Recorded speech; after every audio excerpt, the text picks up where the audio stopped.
So, are you doing the intro or? Yep.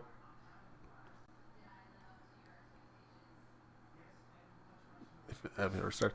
Hey, folks, welcome to Torture is How You Make Friends, number 12.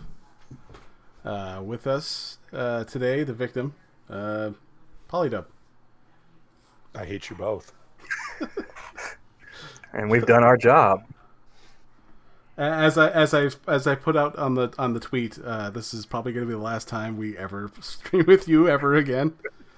It's been fun. No, you guys are fine. I learned a valuable life lesson in dealing with both of you that when I'm asked and told by DMs that we've got something where you came up and we had you in mind, I'm going to insist on I know what it is before I show up. Well, I mean, you've learned the same lesson that Pat learned too. Like he said, he'll come back and just make sure to tell him ahead of time so he knows how much booze to bring. Yeah, it's just Which one did we watch with Pat? I forget. That was Ilana Glazer. Oh, that's right. Yeah. Yeah. They all start to blend together after a while. I smoke a lot of weed, Johnny. Don't judge me. Let's just say if I were able to suppress it all and it does turn into a tumor, you can just say goodbye to me now because I don't have a brain. It's just all tumors.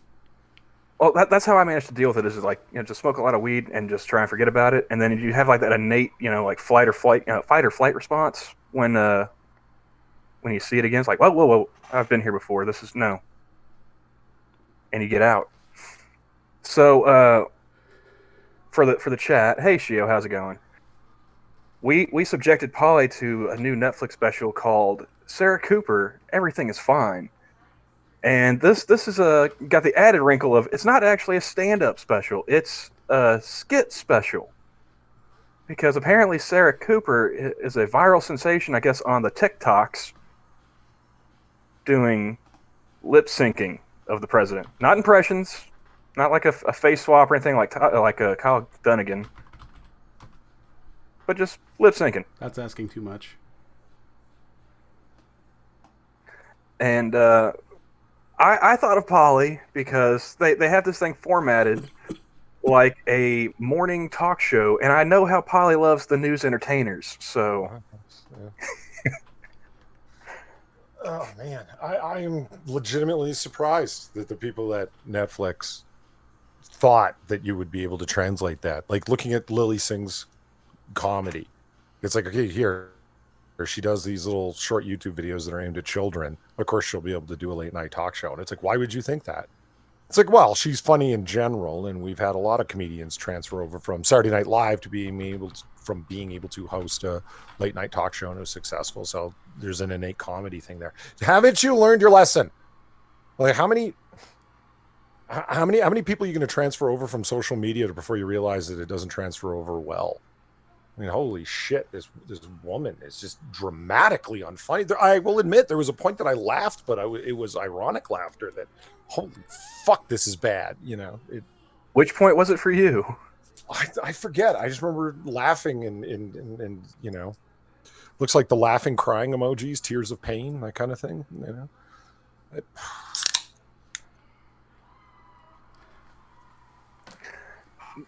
No, as I said while we were reviewing this, I never had a reason to hate John Hamm until earlier this week when John and I first watched this. It's like, you're an actor and everything, but this sucks so monumentally. You had to have known when you read the script that there's not enough zeros on that paycheck, or at least there shouldn't be. It was bad.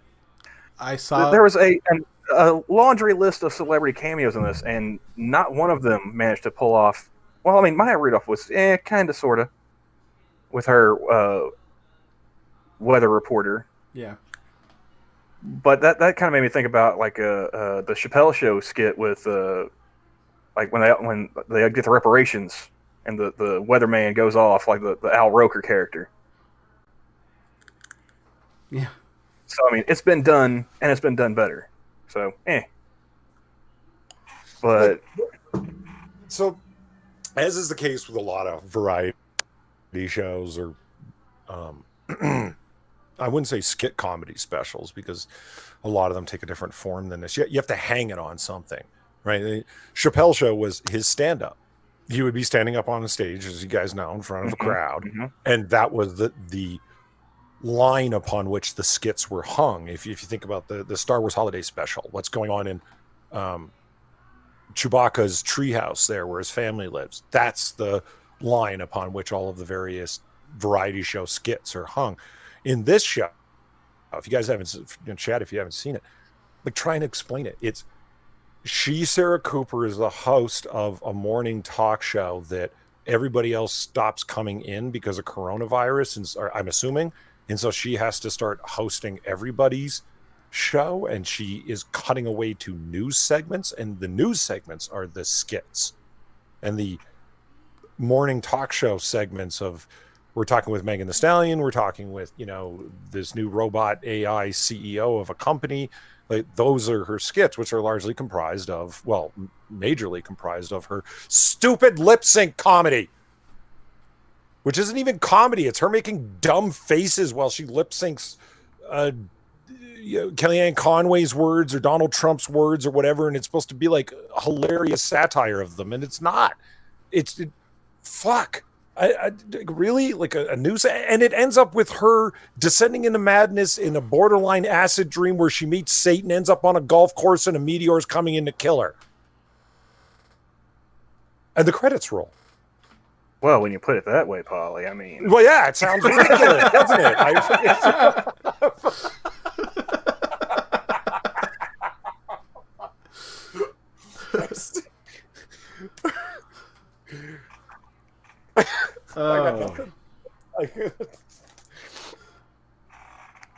No, I also thought it was a great piece to just, like, look at the state of Netflix. My God, man, and it's been getting progressively worse with the stand-up specials. But Johnny, did you have a Rotten Tomatoes pulled up yet, or do I need to pull that up? I do. Oh, that's a good question. How's it doing? Take a guess. This is the part. This is the part where we do the guest does the Price is Right. Try to guess without going over on the.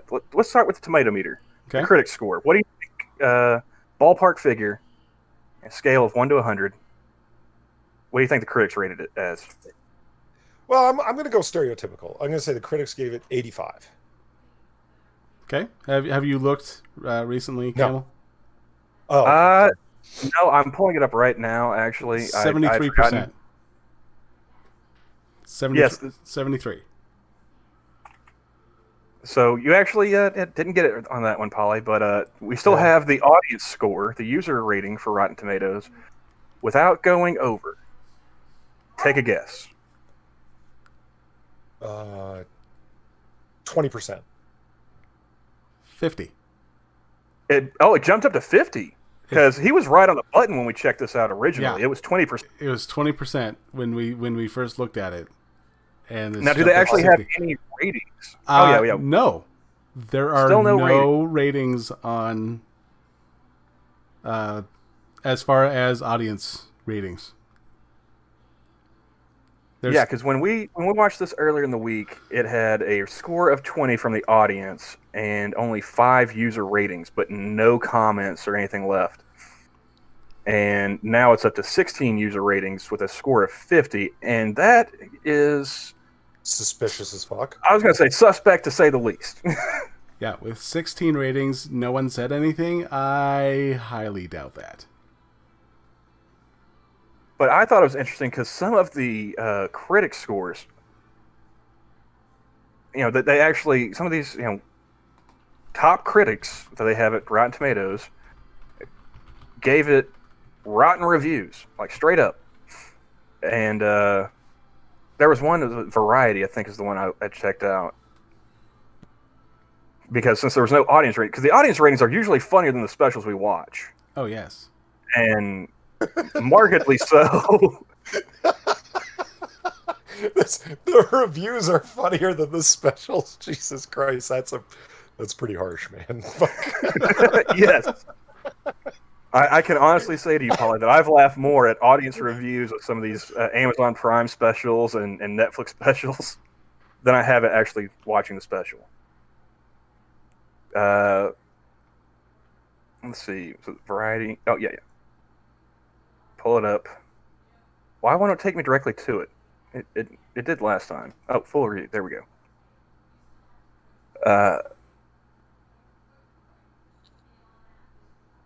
No, this is the one I wanted to read. Richard Roper, that's the one. Yeah, he's one of the fresh ones. Yeah, he's one of the fresh ones actually. And Johnny had to remind me, like, wait, Richard Roper, that's Ebert and Roper? He's like, yeah. I was like, after Siskel died? He's like, yeah. And where is he? Oh, there we go. Richard Roper. Full review.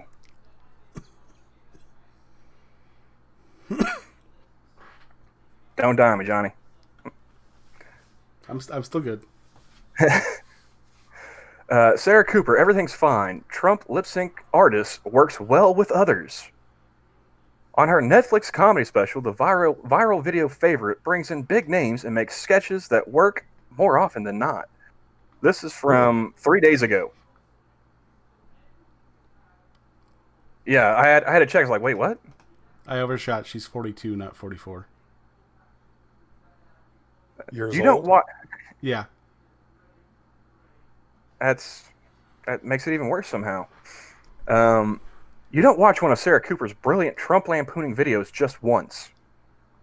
I was like, yeah, he's got me there. I haven't watched a single one of them once. So Are you watched? Why would you? Okay, whatever. I don't put Chinese spyware on my devices willingly.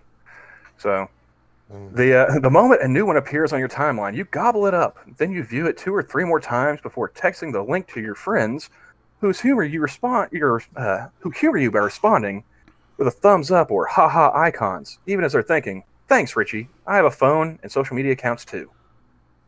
So I get the feeling Richard's done that before. It sounds like he's speaking from experience. His friends humor him, and he knows it. Cooper wasn't exactly sitting around waiting to become a pandemic-era viral sensation. As a recent Washington Post profile noted, she had earned a master's degree, had published 3 books, had been successfully working in the tech industry, and was doing stand-up in the build-up to 2020. But it was in those short performance art videos with titles such as How to Medical and How to Testing and How to Hydroxychloroquine that turned Cooper into one of the brightest lights blazing through the darkness of this terrible year, netting her millions of loyal followers, an upcoming CBS comedy titled How to Be Successful Without Hurting Men's Feelings, and the Netflix special Sarah Cooper, Everything's Fine, premiering Tuesday. The format is actually akin to socially subversive variety sketch offerings such as the classic SCTV series, and even the 1974 indie satirical comedy The Groove Tube. I've heard of SCTV. I've never heard of The Groove Tube. I don't know about you guys. So, yeah, that's exactly, Johnny. I don't know.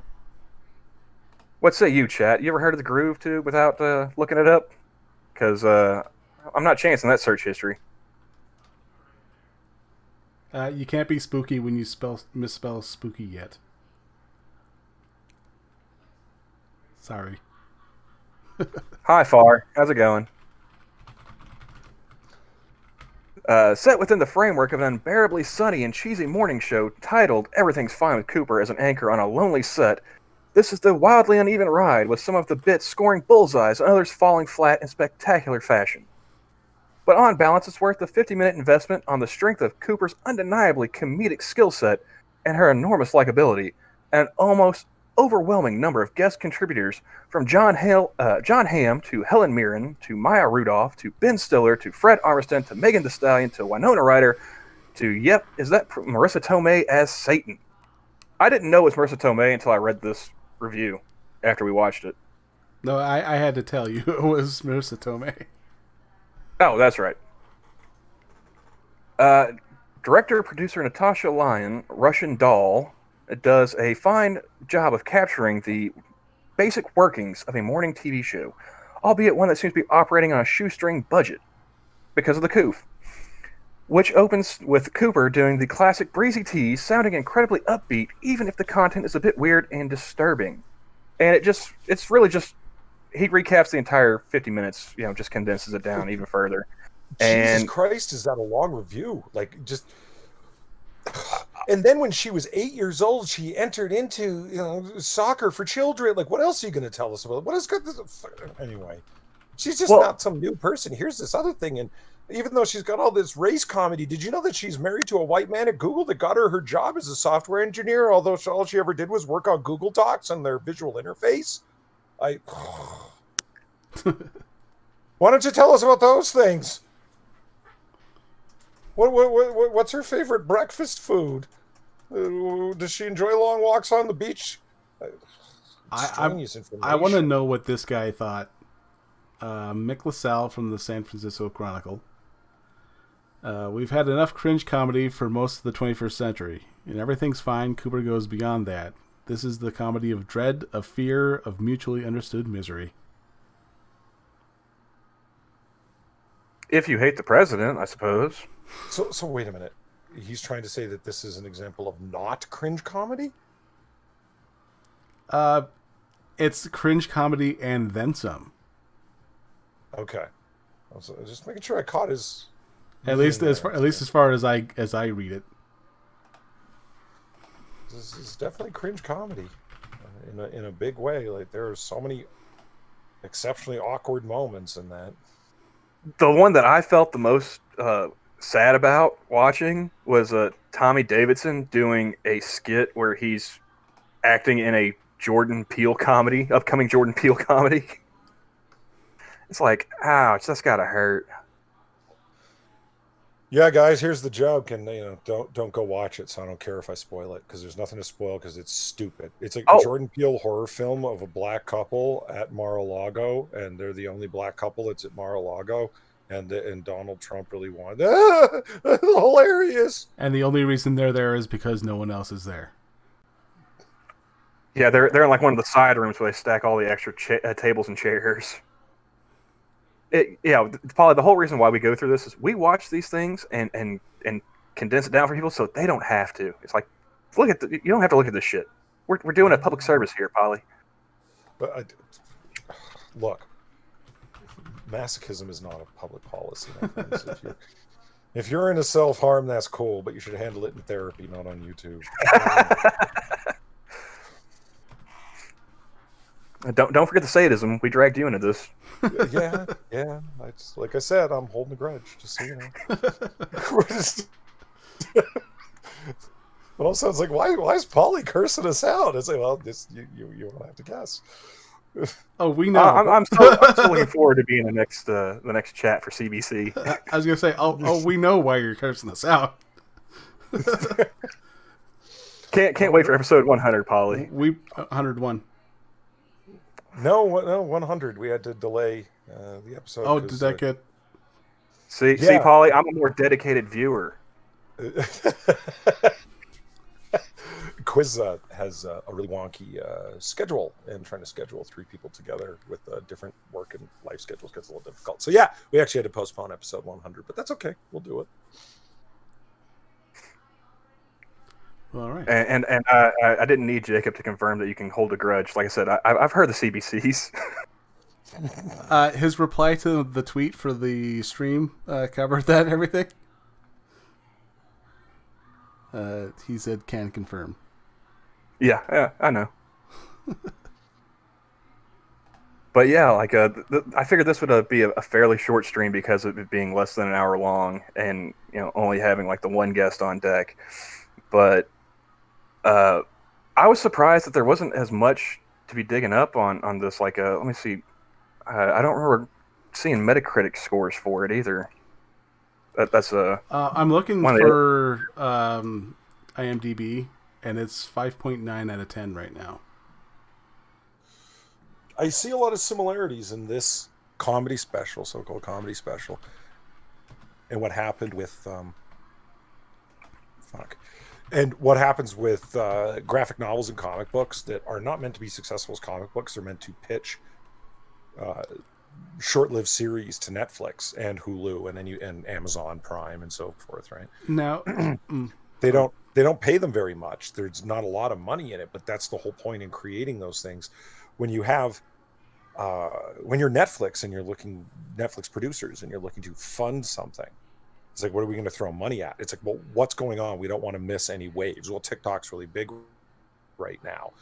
It's the same thing that got Lily Singh her show. It's like, what are the big waves in comedy, or what are people watching? Well, people are watching this children are watching this idiot Lily Singh. Well, let's put her up in front of a cheap studio, not in one of our major production studios. It'll be a low budget show, but if it's successful, whatever, and we'll give it this time slot. And it's really cheap for them to produce, so why not? This show, if you watch her Netflix comedy special, it's really cheap to produce. You're trying to tell me you don't think that Marissa Tomei, et cetera, got paid more than she did? Very likely. Very likely. I mean, one of the actors for Watchmen got paid for his entire run on the series $5,000 as an actor. That was it. $5,000. That's How many episodes was he in? 7. He didn't even get $1,000 per episode. Damn. That's what I mean. And then he still has to pay like all fees and taxes and whatchamacallit, agent fees and management fees after that. But I mean, that's why you do a whole bunch of things and you keep working. I'm like, and for actresses like Marissa Tomei and Winona Ryder and so forth, like I said, it's a half-day work for them. That's what's the big deal? And they've all got riders in their contract. Yeah, pun, Winona Ryder. Where it's like, you have to provide at least this, that, and the third for me. I'm sure most of the budget went to the stars that were in it.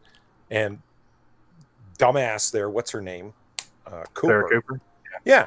She's like, my parents paid for everything that I did up until now, including both my degrees. And then my husband scored me a job at Google, and he gets paid a lot as a software engineer. So it doesn't really matter if my career goes down in flames. This is all a giant hobby that I'm pretending is my dream. Well, I'm also curious because Maya Rudolph and Natasha Lyon, they were both producers on this as well. So like they're getting, Lyons was directing and Rudolph was acting in it. So they're getting like double paychecks out of that, aren't they?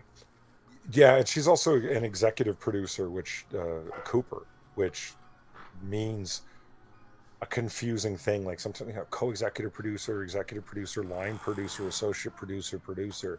You tell me what the difference between those things are. Yeah, as if they don't vary contract to contract anyway. I've never been in show business, so I don't know the difference between those things, and I doubt most people would. So yeah. What?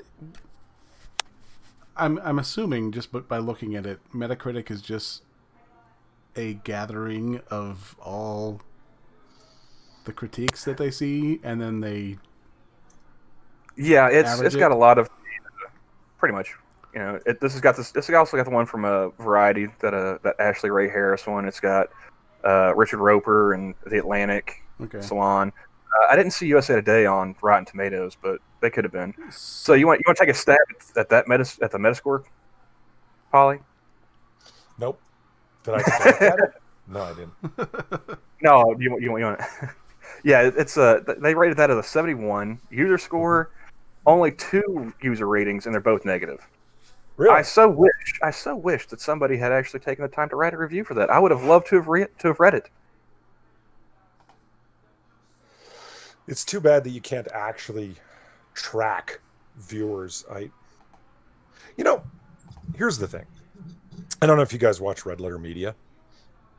I don't. Yeah, I don't.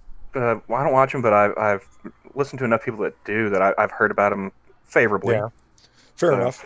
One of the guys, the actual owner of the company, whatever. He's one of the main guys. Mike Stacklasa is funny, but he had this insight into Netflix and streaming services in general that I think is brilliant beyond what he realizes. How insightful it was. He's like, if you think about it, Netflix and Amazon are like a buffet, very much like a buffet. If you guys ever go to like a Chinese food buffet or whatever, they've got a whole bunch of things in all of the steamer trays that are there. There's green beans and chicken and the deep fried shrimp and all the things you'd expect to find, the fried rice and so forth. And some items are much more popular than others. But what you do when you pay for a buffet is you're not paying for particular things. It's not like a restaurant where you're ordering a very particular thing. Ordering something at a restaurant would be akin to going to a movie theater.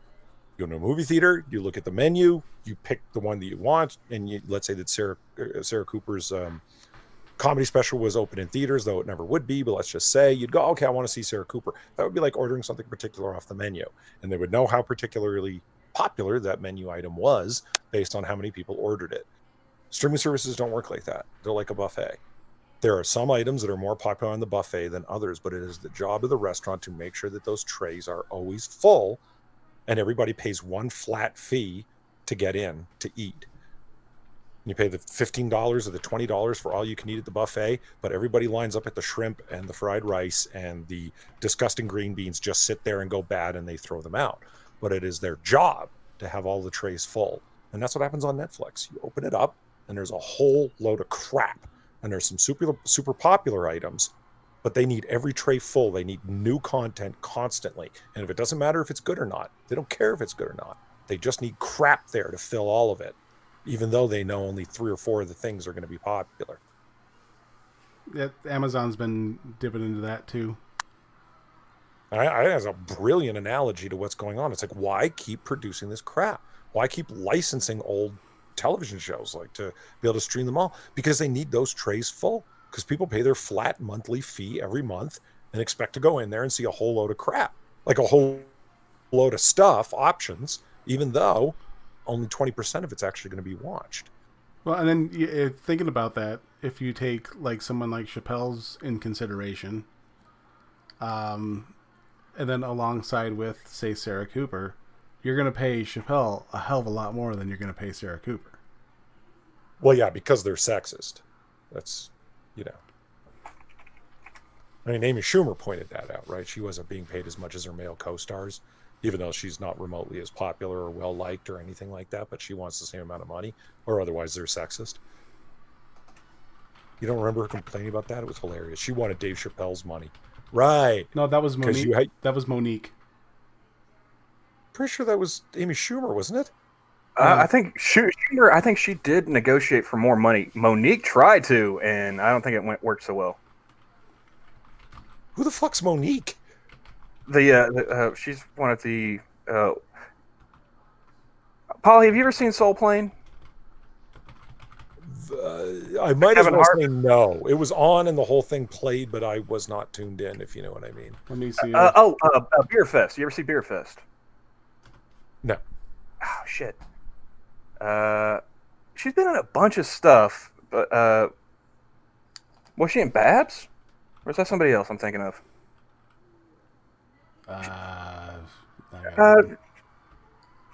This black female comedian on the larger side of life, and I'm sure she's done like, you know, Comic View and other stuff like that. Comedic actress, and she's not as well known for doing stand-up as she is for being a comedic actress. And she was expecting to get paid way more than Netflix was offering. Netflix doesn't. I wonder if she's aware that it's extremely rare. Like, you got to have major drawing power to get paid from Netflix. Most people don't get paid very well from Netflix, like across the board. Like, it's like the Blumhouse horror films. Those films are thrown together and they're competently made, considering the really low budget on most of them. And again, that's just to fill the buffet trays. Oh, fuck you! I didn't put an apostrophe, so it didn't fucking bring her name up. Wait, she has an apostrophe? Mo, apostrophe, right. capital N, Neek. Okay. Forgive me. Jesus Christ. See, from now on, I'm Polly with an apostrophe, like in chat there. You know, people need to know when the syllable ends, and without the apostrophe, how the hell are we supposed to know? Who knows anymore? But yeah, this is her. I don't blame you guys for not having a lot to talk about with this. I really just think, like, it would be like if they put a Vine star from when Vine existed.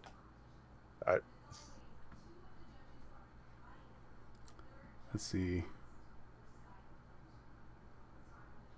How old is that Sarah Silverman special that you're looking at there? Which one? Oh no, it says Sarah Silverman there.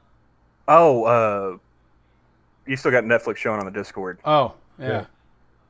I got you. Sarah Silverman. Which one was it? Speck of Dust. That's one we did with Jack. Actually, that's That was a what while. That was a while 2 years ago. ago. 2 years old. I was just wondering how new it is. I don't know if I don't have I don't know if it's Netflix. 2 years old. I torrent my stuff like a man. I think it's 3 years old. I think it was on one of the lists that we started off with this with. We Yeah. started this because of Nanette. Like Okay. me, Johnny, Terry, and Gabby. We all sat down and watched Nanette, and then we streamed about it. And we went off the rails. We ended up doing like 3+ hours, and we only talked about it for like 30 minutes. 2017. Yeah. This is on one of the is it New York Times list of like 2017 stand-up specials or whatever. Yeah. Uh, like they even had like Chris Rock and Steve Martin and Martin Short on it, but like we thought those might actually be good, so we kind of avoided those. We kind of started this quest as like, to answer the question, can women be funny? And we have managed to find a couple that were actually, like ha ha funny. In But fact, there's the funny ratio women. is very skewed. in fact, Yeah, well, I just don't buy that stereotype. Women absolutely can be funny. I mean, Far's not one of them. Oh. There's funny women. Right? No, we believe it too, but like that's the trope. Women can't be funny. It's like, no, Sure. actually, there's plenty of them that make me laugh. They just don't get as much press. Like I like the comedy of like Maria Bamford and Kathleen Madigan. Funny women, and guess what? A large majority of their jokes have nothing to do with their vaginas. Really? and so actually, Yeah, right. and so I actually found, not only did I find a funny woman, but I found a funny feminist. Okay. That yeah, she did a whole, I think it's an hour set, and it was actually pretty good. And it wasn't taught, and she even brought up, made jokes about feminism and everything like that. And yeah, it wasn't cringeworthy. It wasn't Amy Schumer, you gotta believe women and all that stuff. It was actually well done.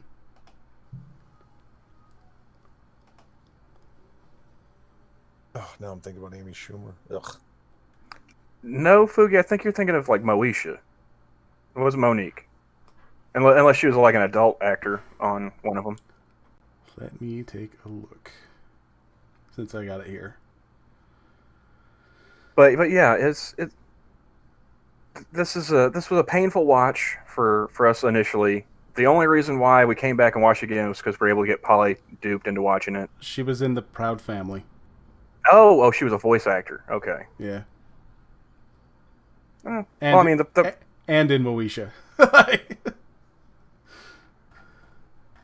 wait, is Moesha Nickelodeon? I think it was ABC, ABC. and Okay. then went to UPN to push. That's right. To push Which eventually, the what did UPN become? CW. Ah, this is my old man segment.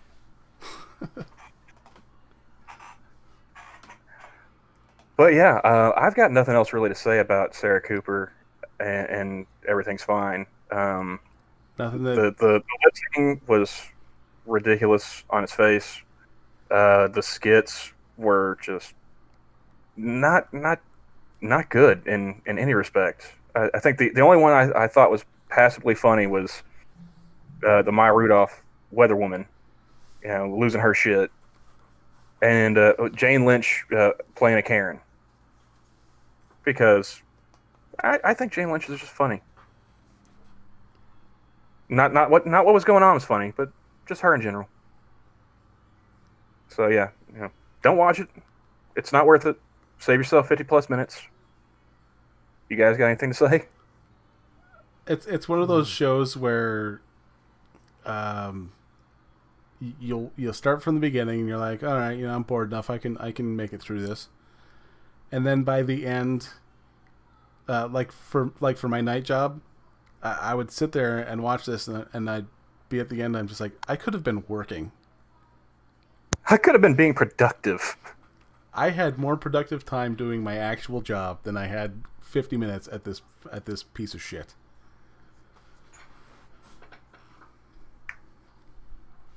And that's the problem with the buffet though. Like I didn't start off with Netflix because of the buffet model. I mean, I'm not disagreeing with what Red Letter Media guy was saying, Polly.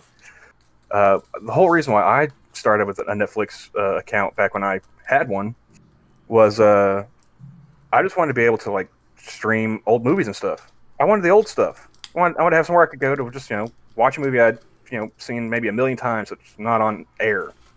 Just have something on in the background. Whatever. Right. And that was easier than having a whole lot of physical media, which I still got somewhere. Just but yeah. So I'm perfectly fine with them only having like one or two comedy specials a year, something like that. If you're gonna shell out money for a stand-up special, give me Chappelle, give me Chris Rock, give me Bill Burr, give me Tom Segura, give me Bert Kreischer, give me something that's actually funny, give me something I can actually laugh at. If you're doing like stand-up, if you're doing skits, I have not seen a skit show that I've liked in a long, long time. That's going to be even harder to keep my attention. Yeah, I think the best thing going about that is, I mean, it's only 50 minutes, and that includes like intro and outro credits, if I'm not mistaken. Yeah. So, Like the whole reason why we picked this one to begin with was the fact that it didn't have them blowing smoke up your ass about how great this thing was. The Washington Post tweeted about it. I saw the tweet. And I was like, wait, they're not saying this is all like sunshine and unicorns and rainbows and it's going to change comedy. It's revolutionary. None of this bullshit. right. And it's like they actually kind of said it's like it's kind of meh.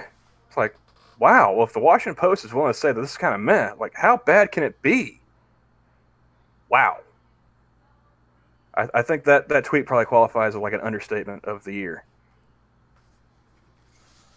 Yeah, I mean, I guess it's not the worst thing I've ever seen. It was just extremely middle of the road and lame. Like you thought this, like the jokes landed flat, like some of the reviews said. It's just so much of it landed flat because it is based upon her lip syncing actual recordings of Donald Trump talking or Kellyanne Conway talking and her lip syncing them, and that's hilarious, I guess.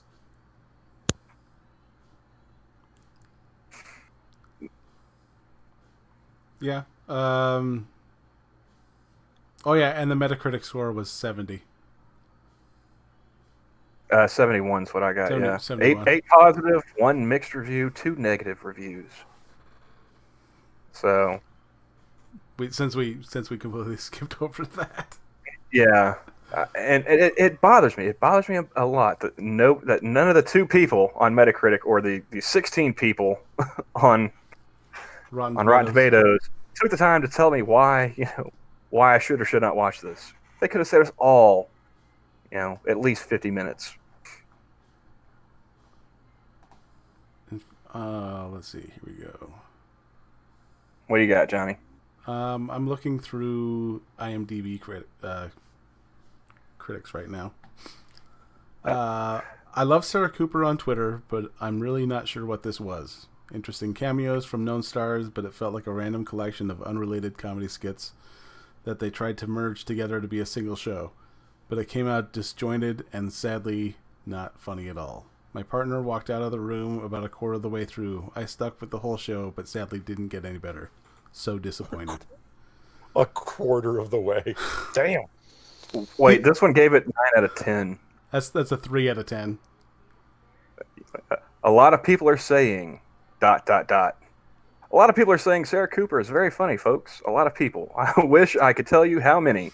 It's a very big number, probably the biggest number since Abraham Lincoln. Listen, I know about big numbers. I really do. My uncle was a nuclear astronaut. I have a big, burly men, truck drivers, come up to me all the time, tears streaming down their faces, ask me if that was really Helen Mirren and Aubrey Plaza. And I tell them yes. Yes, it was. And only I could tell them that. Obama never did. Only me, folks. Only me. Let's see. Trump. That got more of a laugh from all three of us right now than the entire 50 minutes.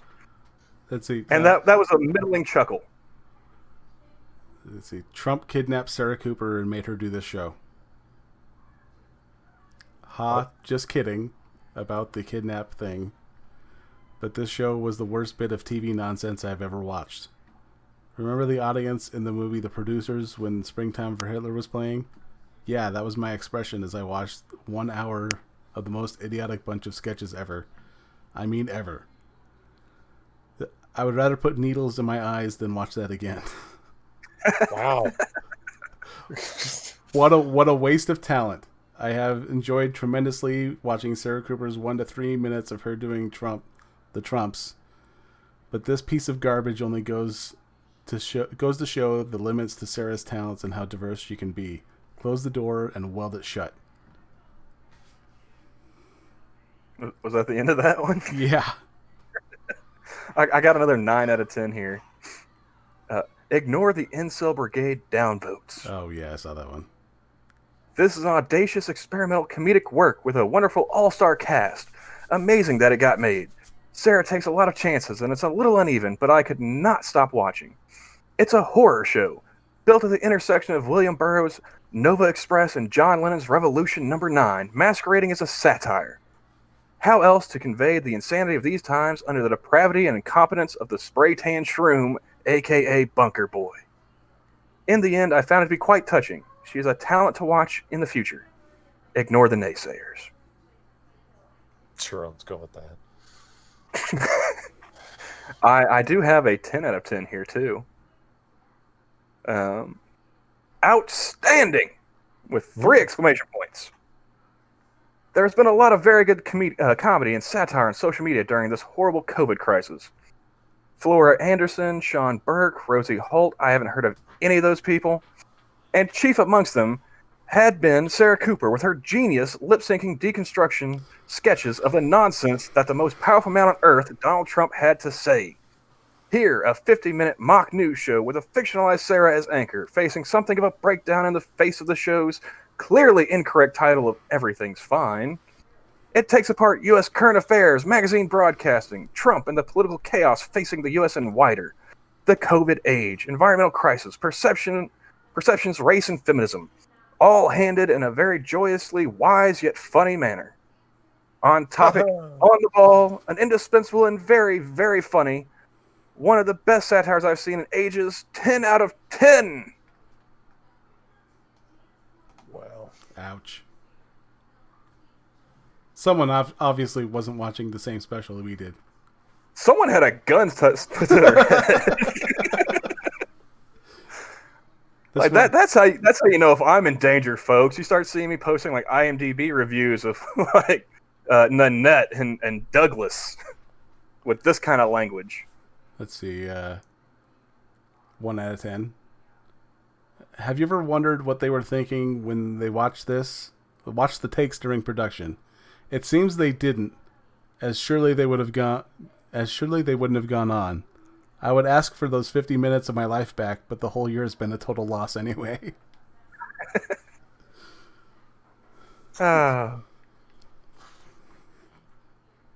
And that's got to say, you would think that given the scenario we're in, that the effort to do something even like this would be there.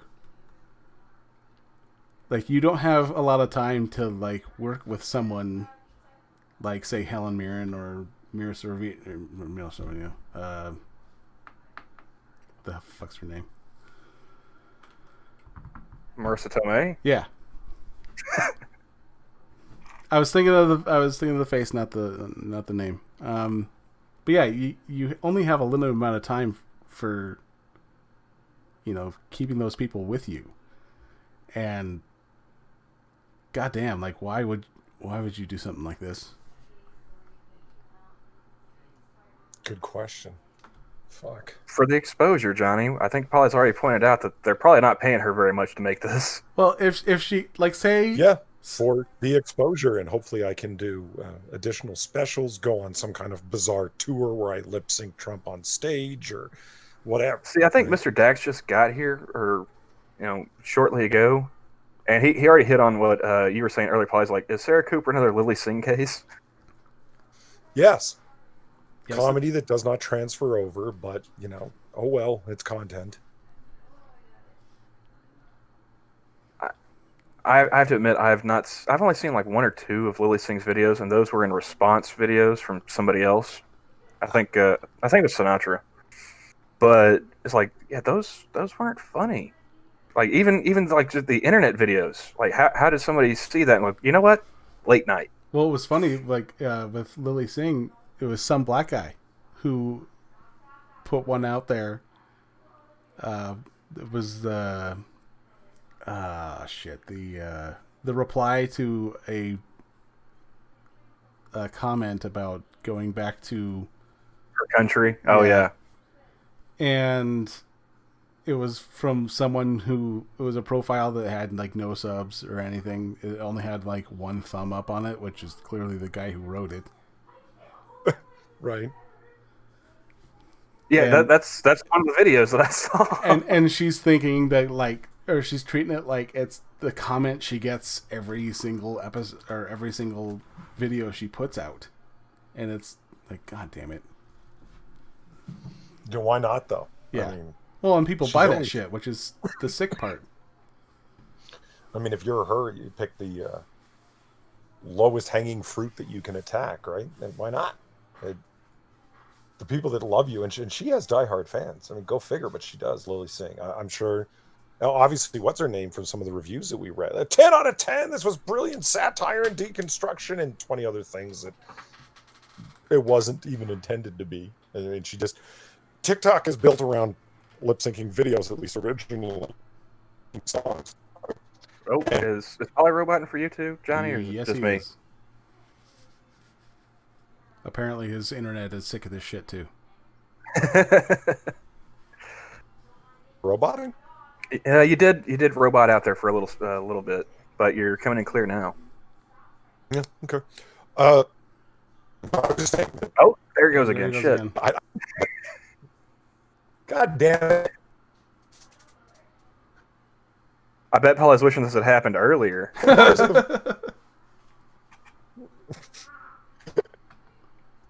Give up. Well, I think that's probably a good place to call it anyway. I mean, we've been talking almost as long as that show lasted, so I count this as a win. We managed to go 47 minutes talking about 50 minutes of complete and utter bullshit. So I think the otter deserves a break. I see Monkeys just posted. I think he's doing a Monkey in the Morning. He's up and ready to go. Yeah, so I think this is probably a good place to call it, folks. Thanks for coming by. Polly, I know we'll probably never stream again after this, but it's been fun. Yeah, I'll be around in chat. all three of them. Like, all right. So, Well, yeah. You guys have a good night. Polly, if you want to try and give it a go at giving last words to the chat, I don't want to let our guest. What he said, folks. Have a good night. There you go. All right. Have a good night, everyone. We got you. Bye, everybody.